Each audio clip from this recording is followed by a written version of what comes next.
Hello Gemini, Sun, Moon, Rising, and Venus Signs. Kamusta kayo? Sana po nasa mabuti kayong kalagayan. Welcome back po sa Star Tarot. Kung bago kayo dito, welcome din kayo. Thank you sa inyong support. I truly appreciate it. God bless you all. Gemini, bauna mensahe ninyo, family. Ayan. So, siguro ang karamihan sa inyo sa ngayon, maraming oras para sa inyong pamilya, which is really good. Kaya you are, may mga activities kayo ngayon na family bonding, yung gano'n, and you're spending quality time with your family. Meron din dito sigurong expansion ng pamilya. Maaring ang iba sa inyo, you already have growing family, maaring mag-welcome ng bagong baby or bagong miyembro ng pamilya ang iba sa inyo, no? So, good luck to that. We have compassion. Ayan. So, maybe, kayo nangangailangan ngayon ng compassion. Maybe, kailangan ninyo ngayon ng pagmamahal, pag-iintindi, tulong, yung gano'n, Kaya, yun ang napipick up ko dyan for some of you. Maybe you are seeking for compassion from other people. Manifestation, this is really a beautiful energy kasi nasa higher energetic frequency kayo sa ngayon, and you have that extra spiritual power to manifest, no, whatever it is that you want to manifest in your life.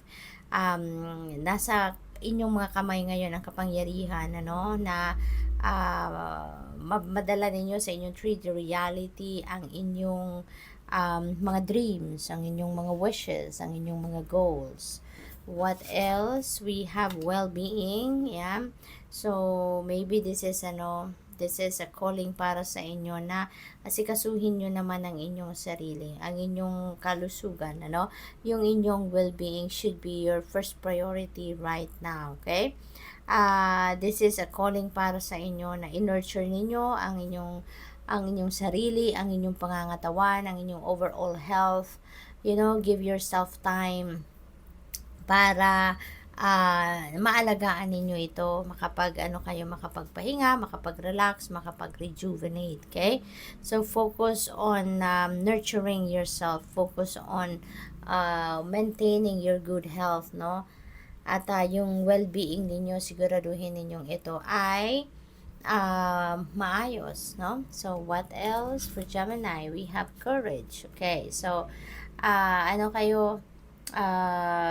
i-ano ninyo ito, i-activate ninyo ang inyong courage, i-activate ninyo ang tibay ng inyong dibdib, tibay ng inyong loob, okay, Gemini? Dahil siguro may mga sitwasyon kayo wherein na paghihinaan na kayo ng loob. Maaaring may sitwasyon kayo na siguro, alam mo yun, yung nag-aano kayo, nagdadalawang isip kayong i-push through kung ano man ang siguro ideas ninyo, plano ninyo, yun gano'n, kasi napaghihinaan kayo ng loob. But sayang naman ang opportunity, if there is an opportunity around you, na magkakaroon kayo ng pagkakataon para i-push through ninyo kung ano man ang mga ideas, ang plans ninyo na gusto ninyo i-roll out, then go for it. Kaya tataganin ninyo ang inyong loob, kaya ninyo yan. Walang opportunity na dadating sa buhay ninyo na hindi para sa'yo, okay? Kaya habang meron, go for it. We have transformation, Gemini. Mayroong mga pagbabago magaganap sa buhay ninyo sa ngayon. Mayroong mga pagbabago that's going to unfold sa buhay ninyo right at this time. Okay? So, ngayon, maganda, no? Maganda ang transformation na to, maganda ang pagbabagong magaganap sa buhay ninyo sa ngayon. Dahil din siguro, no, sa manifestation energy na to, maaring ito yung pagmumula ng mga pagbabago, no, ng transition na magaganap, no? What else? We have career. Maaring yung magta-transform din dito, baka yung career ninyo, maaaring magbabago kayo ng career path na tatahakin, maaaring you're going to change, baka may career move kayo na gagawin sa ngayon, at ito ay something na totally new for you, no? So siguro ganon. Ano pa? We have healing, ayan, well-being, tsaka healing. So, siguro Gemini, ang iba sa inyo is needing some kind of healing, no? Baka kailangan ninyo dito na magamot, kailangan ninyo na magpagamot, maaaring ganon.